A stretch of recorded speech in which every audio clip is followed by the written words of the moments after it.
윈저성 지하 기록실.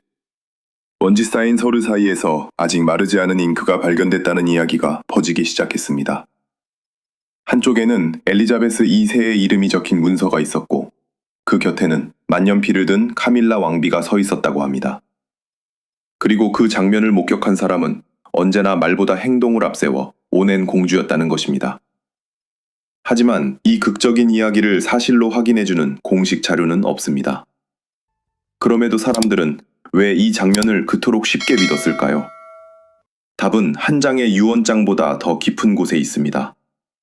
다이애나의 기억, 카밀라를 향한 오래된 불신, 어머니와 아내 사이에선 찰스 국왕, 그리고 미래의 왕실을 짊어진 윌리엄과 캐서린까지 서로 다른 상처와 책임이 이 소문 안에 겹쳐져 있기 때문입니다. 이제 우리는 단순한 왕실 스캔들이 아니라 누가 엘리자베스의 유산을 정리할 권리를 가졌는지, 그리고 왕실이 진실보다 침묵을 선택할 때 어떤 대가를 치르게 되는지를 따라가 보려 합니다. 이야기는 윈저성의 평소보다 무겁고 조용한 아침에서 시작됩니다.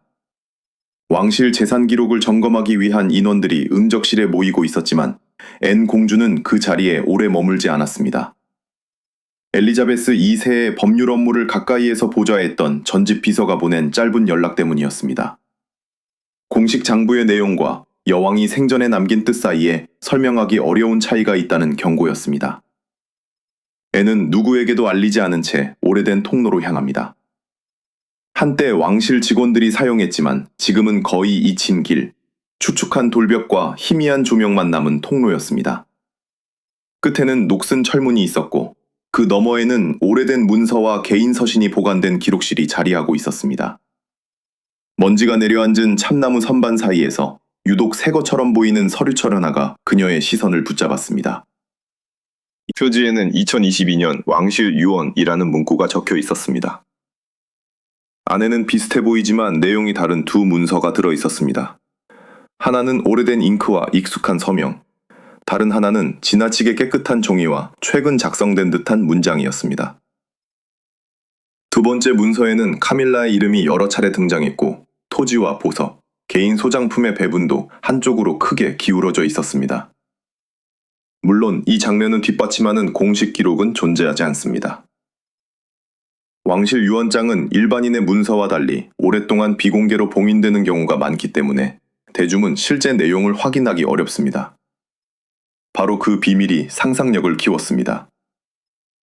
사람들이 알 수 없는 빈자리에 누군가는 음모를 넣었고 누군가는 오래된 불신을 채워 넣었습니다. 공개되지 않는 문서는 침묵을 지키지만 그 침묵을 해석하는 사람들은 언제나 자신이 믿고 싶은 이야기를 만들어냅니다. 앤이 이상함을 느꼈다는 설정은 단순한 우연이 아니었습니다. 그녀는 평생 어머니의 필체와 말투, 결정을 지켜본 딸이었습니다. 전문 감정가처럼 서명을 판별했다기보다 문서 전체에서 엘리자베스다운 절제와 균형이 사라졌다는 사실을 먼저 알아차렸다고 보는 편이 더 자연스럽습니다. 날짜와 호칭, 문장 구조까지 작은 요소들이 서로 맞지 않았습니다. 무엇보다 여왕이 평생 지켜온 원칙보다 특정 인물의 이익이 앞에 놓여 있다는 점이 낯설었습니다.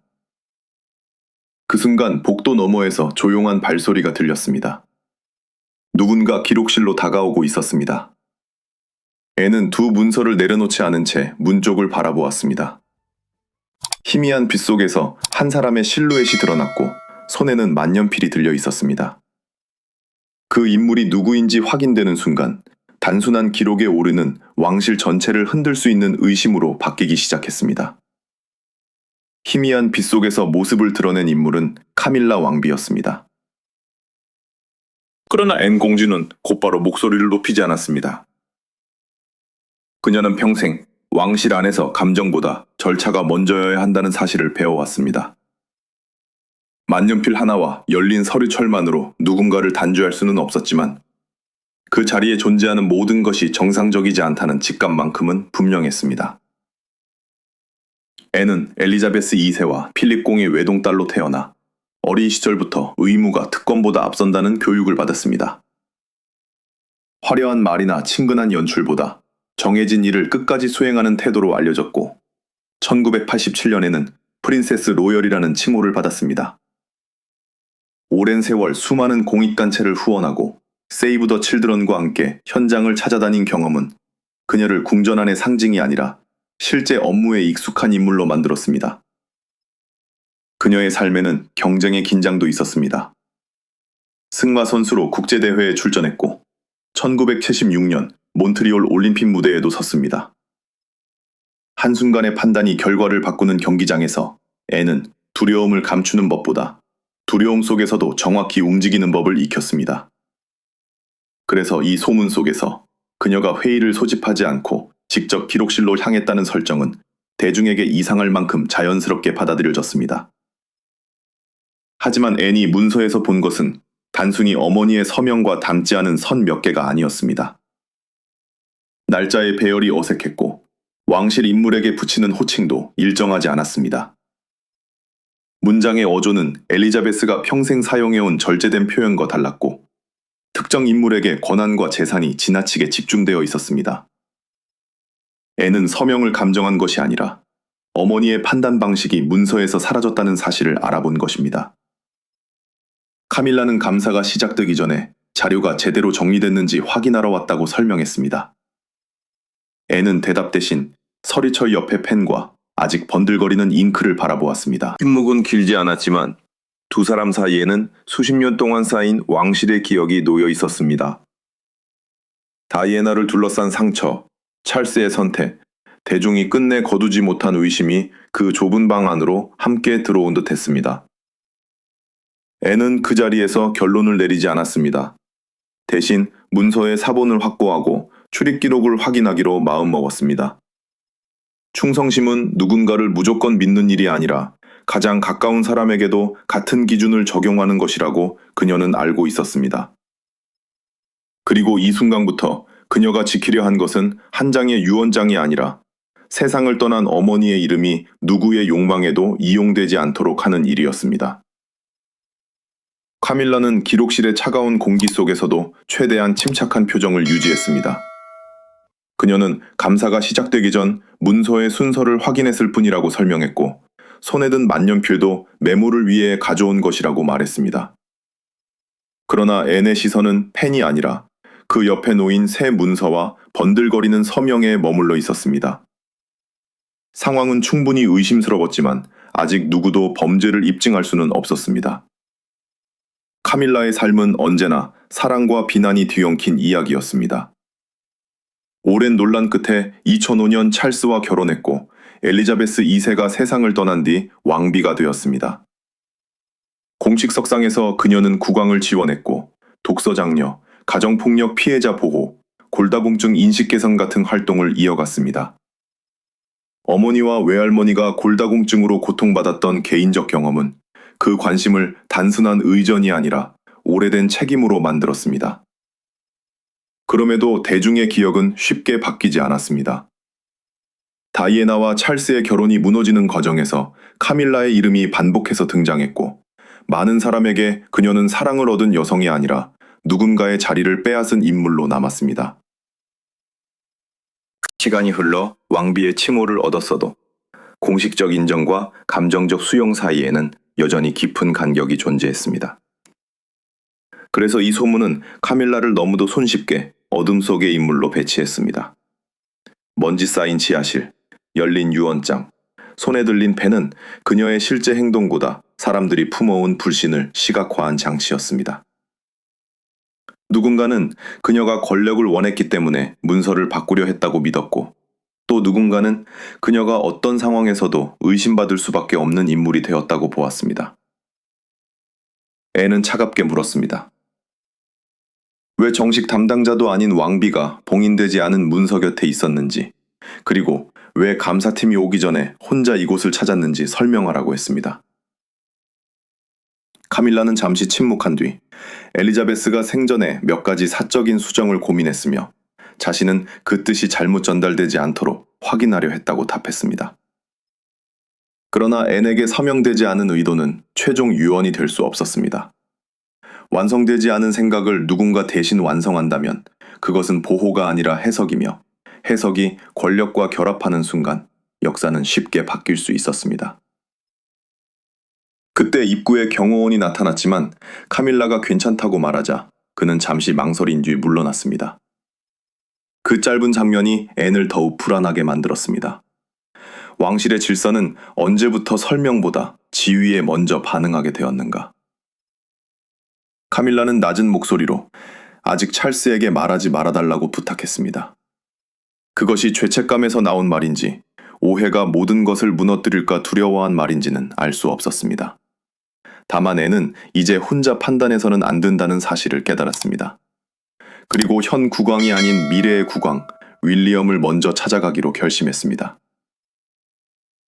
앤과 윌리엄이 찰스의 서재에 들어섰을 때 국왕은 창가에 홀로 서 있었습니다. 책상 위에는 엘리자베스의 필체로 쓰인 봉투 하나가 놓여 있었고 겉면면에는 오직 후계자만 열라는 문장이 적혀 있었습니다. 찰스는 장례식 이후 그 편지를 여러 번 손에 들었지만 끝내 봉인을 뜯지 못했다고 고백했습니다. 어머니가 남긴 마지막 판단을 확인하는 순간 아들로서의 자신과 국왕으로서의 자신이 갈라질 것 같았기 때문입니다. 앤은 지하 기록실에서 발견한 두 문서를 조용히 펼쳤습니다. 윌리엄은 한쪽으로 기울어진 재산 배분과 불분명한 날짜, 낯선 표현을 차례로 지적했습니다. 찰스는 처음에는 아무 말도 하지 않았습니다. 그의 침묵은 카밀라를 감싸려는 의도처럼 보였지만 사실 그는 어머니의 이름과 아내의 명예 사이에서 어느 쪽도 쉽게 포기할 수 없는 사람이었습니다. 그는 2022년 왕위에 오른 뒤 오래 기다려온 책임을 짊어졌지만 동시에 어머니를 잃은 아들이기도 했습니다. 암 치료를 받으면서도 국정과 공식 일정을 이어가야 했고 가족의 갈등이 국가적 위기로 번지는 상황만은 피하고 싶어 했습니다. 그러나 왕의 침묵은 때로 신중함이 아니라 회피로 해석될 수 있었습니다. 윌리엄은 문서를 즉시 외부 기관에 넘겨야 한다고 주장했습니다. 앤은 증거가 확인되기 전 공개적인 비난은 왕실 전체를 무너뜨릴 수 있다고 막았습니다. 두 사람의 시선이 찰스에게 향하자 그는 마침내 봉투를 집어들었습니다. 손끝이 미세하게 떨렸지만 이번에는 멈추지 않았습니다. 편지에는 특정 인물에게 모든 것을 넘긴다는 충격적인 선언이 없었습니다. 대신 엘리자베스는 개인적 감정이 왕실의 질서를 대신해서는 안 되며 배우자의 영향력도 법과 관례를 넘어설 수 없다고 적어두었습니다. 어떤 분쟁이 생기더라도 가족의 충성심보다 독립적인 검증과 절차가 우선되어야 한다는 원칙도 분명히 남겨져 있었습니다. 그 문장은 누구를 직접 지목하지 않았지만 방 안의 모든 사람에게 다른 의미로 다가왔습니다. 앤에게는 의심을 끝까지 확인하라는 명령이었고 윌리엄에게는 분노보다 증거를 선택하라는 경고였습니다. 찰스에게는 가장 잔인한 요구였습니다. 남편으로서 아내를 보호하고 싶어도 국왕으로서 그녀를 예외로 둘 수 없다는 뜻이었기 때문입니다. 찰스는 두 문서를 다시 봉인하고 왕실과 이해관계가 없는 필적 전문가와 법률가에게 검토를 맡기라고 지시했습니다. 카밀라에게도 결과가 나올 때까지 관련 기록에 접근하지 말라고 명령했습니다. 윌리엄은 그것이 너무 늦고 약한 대응이라고 생각했지만 찰스는 분명한 목소리로 말했습니다. 진실은 분노로 결정되는 것이 아니라 누구도 거부할 수 없는 절차로 증명되어야 한다고.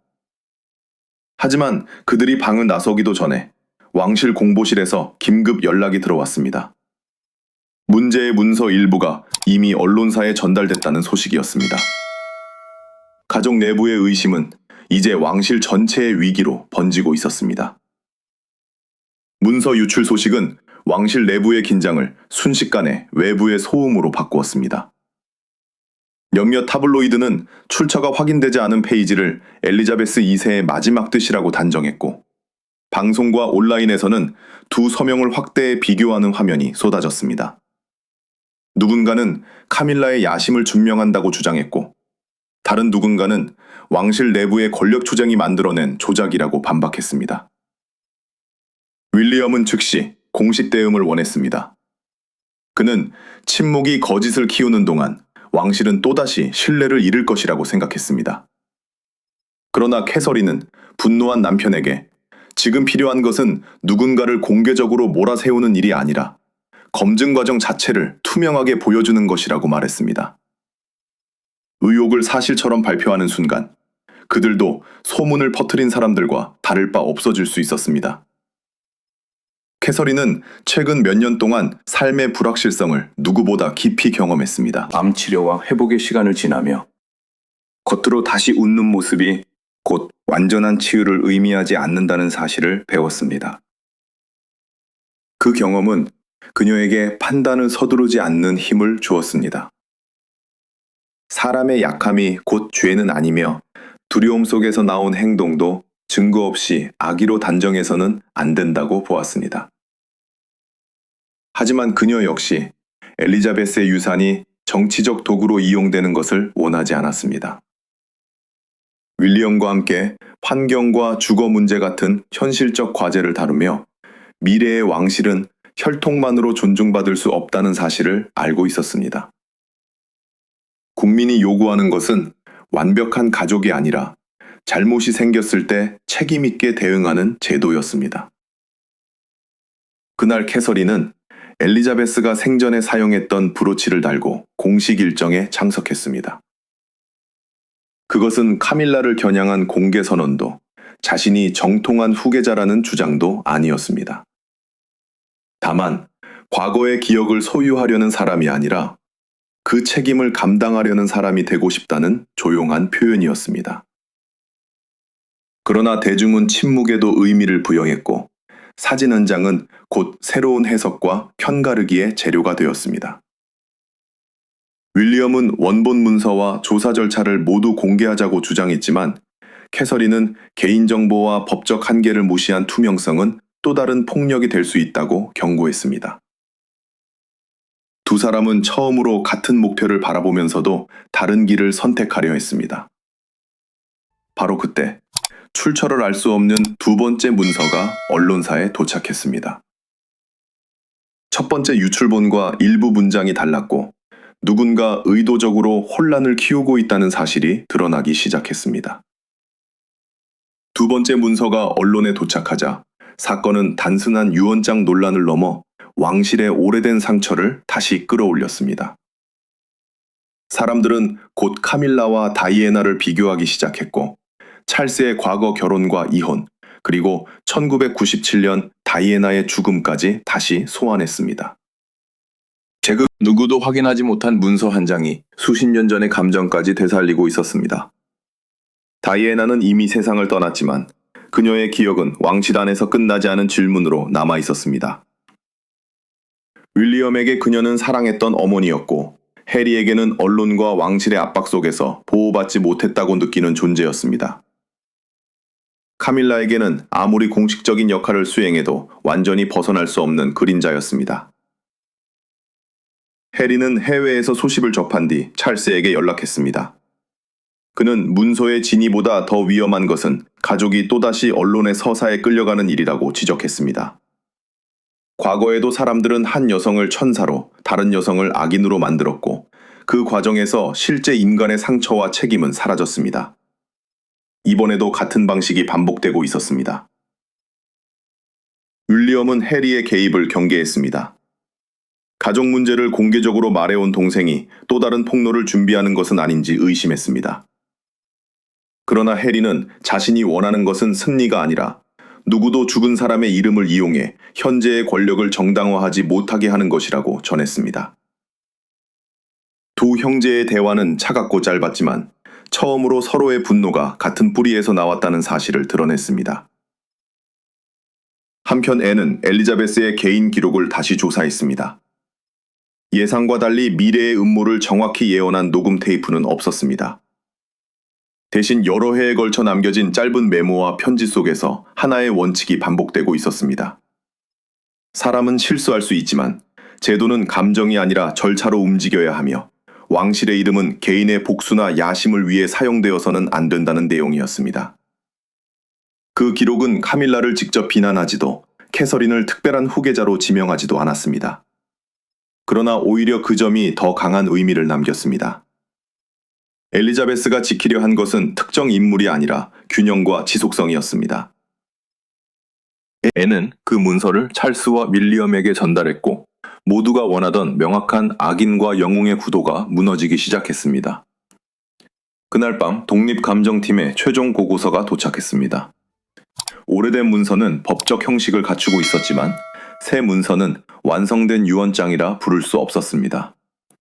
그러나 가장 중요한 질문, 누가 그것을 만들고 언론에 흘렸는지에 대한 답은 여전히 비어 있었습니다.